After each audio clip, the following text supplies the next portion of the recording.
Amém, meus irmãos? Graça e paz. Vamos aqui resumir o cenário da volta de Jesus. O que vai acontecer na ocasião da volta de Jesus? As pessoas que vão ser julgadas no tribunal de Cristo, que vão adentrar o milênio, e após o milênio no tribunal do trono branco. O resumo é esse. Este é o cenário. Grande tribulação, os últimos 3 anos e meio da humanidade. Aqueles que usaram a marca da besta, que foram convocados para uma batalha que vai acontecer no Vale do Meguido, no Armagedon. A palavra de Deus diz que milhares de pessoas marcadas, endemoniadas, vão para essa batalha lutar contra Jesus e o seu grande exército, que é a igreja. O anticristo fazendo essa convocação para essa batalha.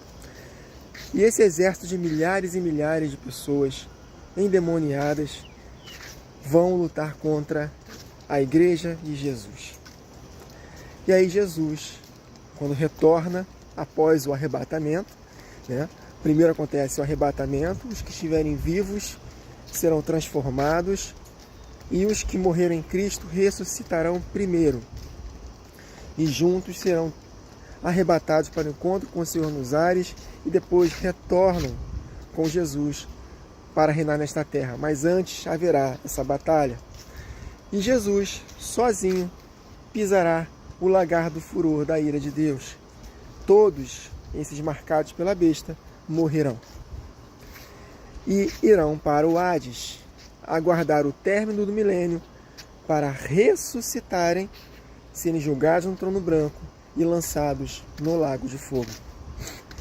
E os marcados da besta que não forem para a batalha do Armagedon, que a palavra de Deus diz que muitos vão se esconder nas cavernas, nas grutas, nos lugares escondidos, esses serão levados vivos para o julgamento do tribunal de Cristo.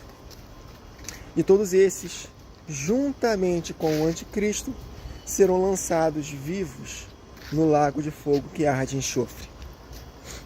Agora, concernente aos salvos, a igreja glorificada, ela não será julgada jamais para condenação, porque bem-aventurados e santos os que fazem parte da primeira ressurreição, sobre esses não tem poder a segunda morte. Então a igreja está glorificada, imortal, com os pecados definitivamente expiados, saúde perfeita, imortalidade, incorruptibilidade. Todos esses serão julgados para receber galardão para o milênio. Muitos serão menores no reino, outros serão maiores, e por aí vai. Haverá hierarquia no reino milenar, de acordo com as obras, de acordo com a correspondência dos talentos que cada um recebeu. Que recebeu 5, receberá 10, e ainda receberá o que recebeu 1 e enterrou o talento, que teve mais capacidade. Quem recebeu 2 talentos, multiplicou para 4, também vai receber o seu galardão. Agora, e os que restaram vivos, que não receberam a marca da besta? Serão lançados, serão introduzidos no reino milenar como nações.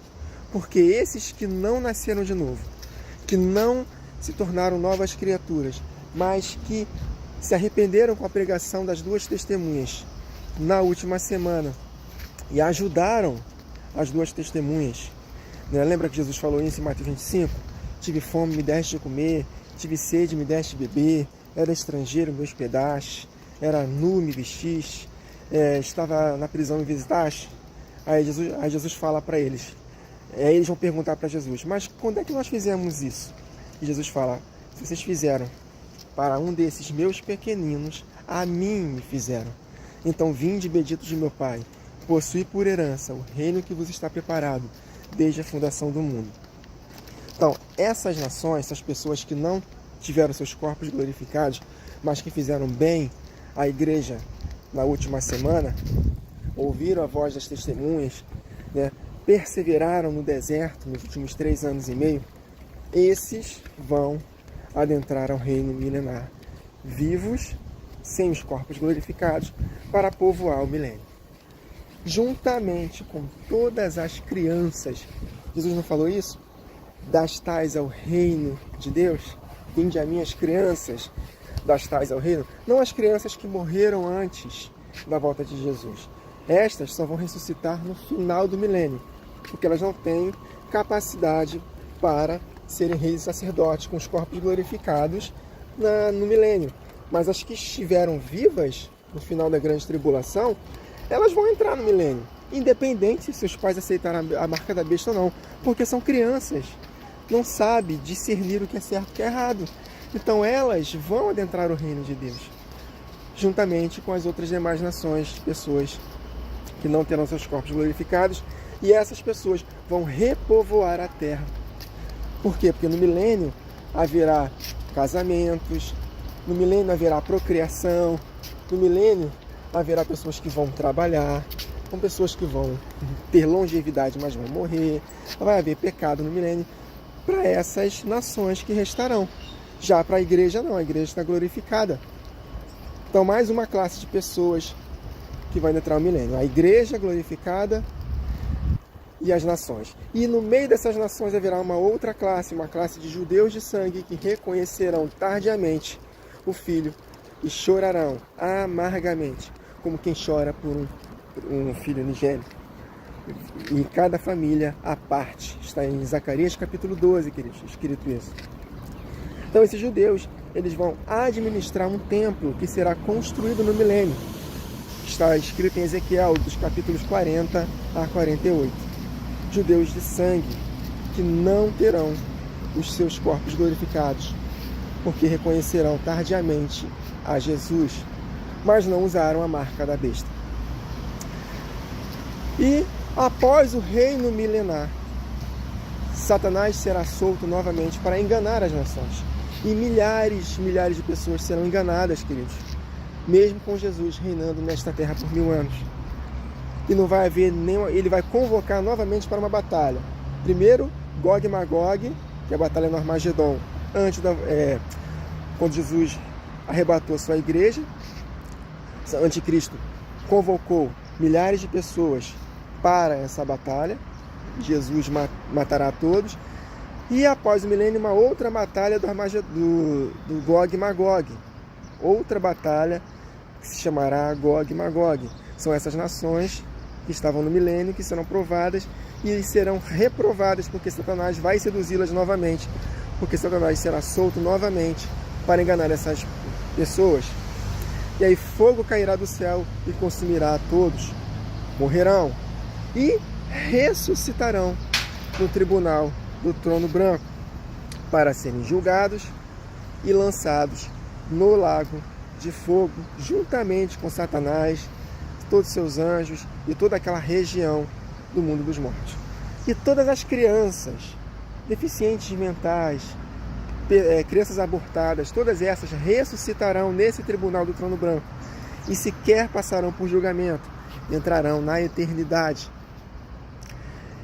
E todas as pessoas que morreram, que não ressuscitaram na primeira ressurreição, que foram eleitas para serem nações e corresponderam a esse chamado, de acordo com as suas obras, serão julgadas e serão conduzidas para a eternidade, sem os corpos glorificados, mas se alimentarão das folhas da árvore da vida para terem longevidade e imortalidade, assim como aconteceu com Adão e Eva no Jardim do Éden.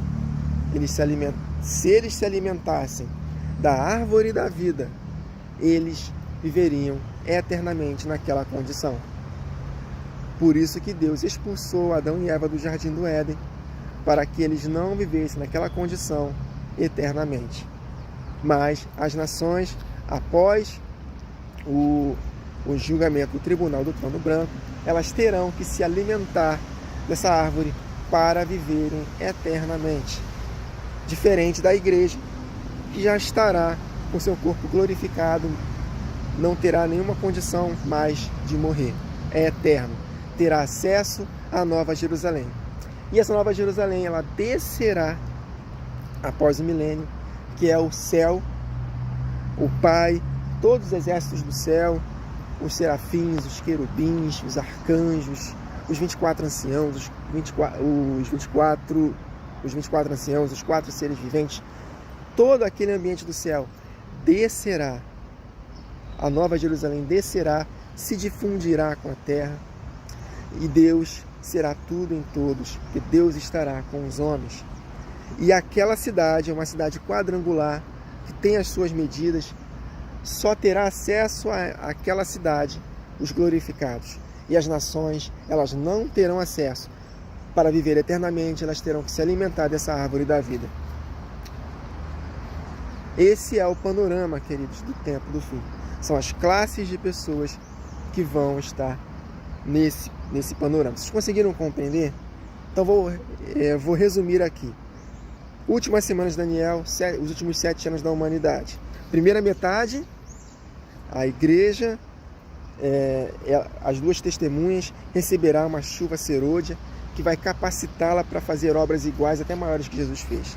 Tocará trombetas, Deus vai derramar os seus flagelos na terra e ela fará uma obra maravilhosa. Nenhum dano acontecerá com a igreja na primeira metade da última semana. Na segunda metade, o anticristo se manifesta, persegue os santos e os vence. Parte dos santos vai para o deserto, vai ser conduzido para o deserto, para locais escondidos, e Deus vai sustentá-los e prová-los ali durante os 3 anos e meio. E a outra parte vai ter que dar a sua vida, vai ter que morrer. E no final da grande tribulação, Jesus, ele ressuscita os que morreram em Cristo, e os que estiverem vivos são transformados, e juntos são arrebatados para o encontro com o Senhor nos ares. E o anticristo, ele convoca todos os marcados por ele, e eles ficam totalmente possessos, endemoniados. Quando te lembra do demônio de Gadara, serão fortes mesmo e vão para essa batalha, porque Satanás sabe que Jesus está voltando com os seus santos, e o anticristo vai fazer uma convocação para todos esses marcados.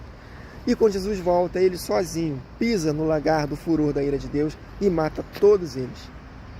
E essas almas são jogadas no Hades para, após o milênio, serem julgados no tribunal de Cristo. E muitos restarão vivos. Por quê? Porque não foram para essa batalha. Eles vão se esconder nas cavernas, nas grutas. E esses que foram marcados são os apóstatas, que eram da igreja e voltaram atrás. Eles sabiam pela pregação das testemunhas que haverá essa batalha, e eles, com medo, não foram para essa batalha, se esconderam. Então todos eles serão resgatados, levados para o tribunal de Cristo e serão lançados vivos junto com o anticristo no lago de fogo. E as nações que restarão, que não colocaram a marca, juntamente com as crianças não entrarão em juízo, entrarão direto no reino, das tais ao reino. E os adultos que não colocaram a marca da besta, que ouviram a voz das testemunhas, que fizeram bem as 2 testemunhas no tempo do fim, que ouviram a pregação, se arrependeram, se perseveraram até o fim, estas que não terão seus corpos glorificados, não serão semelhantes ao corpo glorioso do Senhor, entrarão no reino milenar para povoar a terra para esses 1000 anos que virão. Casarão, né? Terão filhos, vão trabalhar, vão construir vinhas, enfim, está na palavra todos esses detalhes. Isaías 65 fala muito sobre isso, Isaías 11 também fala, depois os irmãos leem, né? Vai haver pecados, né? Zacarias 14 diz que de ano em ano todos terão que ir a Jerusalém para a festa dos tabernáculos, e quem não for, não virá chuva sobre ela. Isaías 65, pecar somente aos 100 anos será amaldiçoado, né? Aqueles que corresponderem viverão uma vida longeva, como acontecia na época de Adão. Muitos viviam 300, 400, 500, 600 anos, vai haver longevidade, né? E aí, quando terminar o milênio, todos os mortos ressuscitarão. Os que participaram da batalha do Armagedon, que morreram, serão julgados e lançados no lago de fogo. Todos os ímpios que morreram, todos os que receberam o chamado de serem igreja e não corresponderam e morreram, serão lançados no lago de fogo, julgados, porque não terão seus nomes escritos no livro da vida, lançados no lago de fogo. Todos que foram chamados para ser nações, que não corresponderam, que andaram em pecados, foram maus, também serão julgados de acordo com as suas obras e lançados no lago de fogo. E todos os que corresponderam ao seu chamado de nação, né, pela lei da consciência, foram pessoas boas que fizeram bem, serão jogadas de acordo com as suas obras e serão conduzidas para a eternidade. E aí elas se alimentarão das folhas da árvore da vida, para que elas possam viver eternamente. Serão como nações eternamente. Não terão acesso à nova Jerusalém que descerá do céu, mas terão o privilégio de estar na eternidade, né, com o Pai, o Filho e a sua igreja aqui na terra para todo sempre.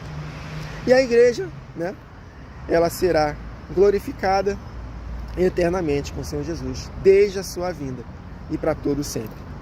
Amém? Um detalhe interessante é que a igreja ela terá acesso ao céu durante o milênio.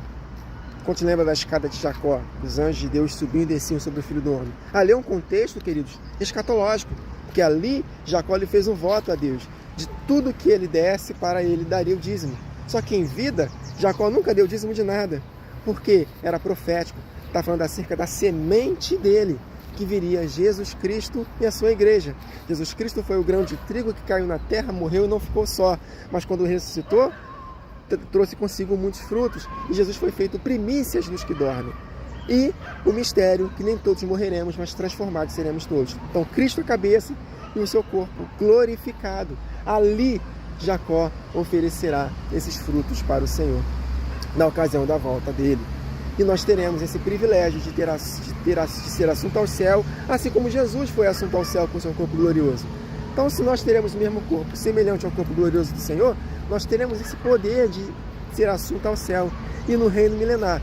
Embora nós estejamos aqui na terra governando as nações, nós também teremos acesso ao céu para adorar a Deus e vê-lo face a face. Queridos, é maravilhoso esse assunto.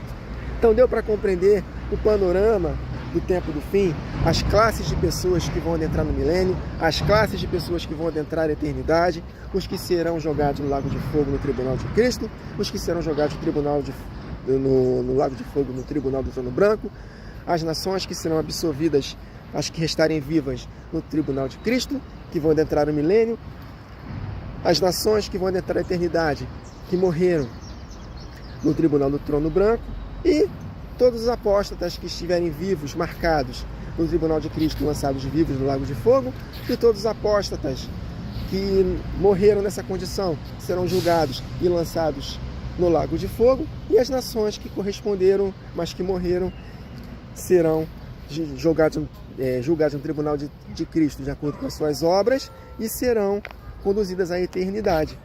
E todas as crianças abortadas, crianças que morreram novas, que não tiveram consciência de pecados, os deficientes físicos que morreram, essas sequer vão ser julgadas e vão adentrar a eternidade sem os corpos glorificados. Amém, queridos?